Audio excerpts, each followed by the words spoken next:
Evanston, Illinois, north of Chicago, was one of the most segregated cities in America.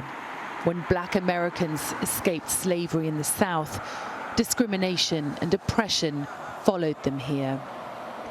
Black residents were only allowed to buy property in this one small area of the city, and that only ended around 50 years ago. The area was deprived of investment, parks, playgrounds, grocery stores. Even today, it has no public school, and children are bussed around the city. This was widespread in America, but Evanston is the first city to offer financial compensation, known as reparations, pursued by Robin Rose Simmons. It's not going to put a dent in the damages that have been done to Black Evanston residents, but we understand that steps are necessary.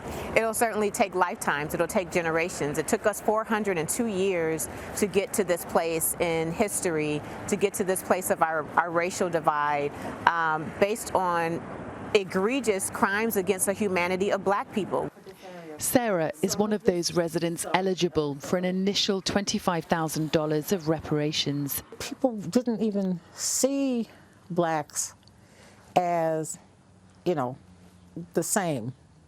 So now that there's a recognition that harm was done and that Evanston is the first place in the United States to say, hey, we're taking some ownership of this, I think it's a great, I like being part of this history. You only need to travel one block outside of this neighborhood to see how far Black residents have been left behind. And the wealth gap is growing. Even now, the vast majority of mortgages in Evanston are going to white people. The reparations are well intended, but the money has to be spent on housing, and it has to be spent here in Evanston. And the reality is, many Black residents simply can't afford to buy here anymore. Jennifer is one of those people. It's not just a money thing, because it's not. I shouldn't have to worry just because of the color of my skin whether I'm going to be treated fairly. Well, I think it's a little bit more. For some, local policies simply help far too few people and give the federal government an out in offering adequate compensation to the descendants of slavery. We know America can do it on the federal level. We just saw about $10 trillion be printed for COVID relief.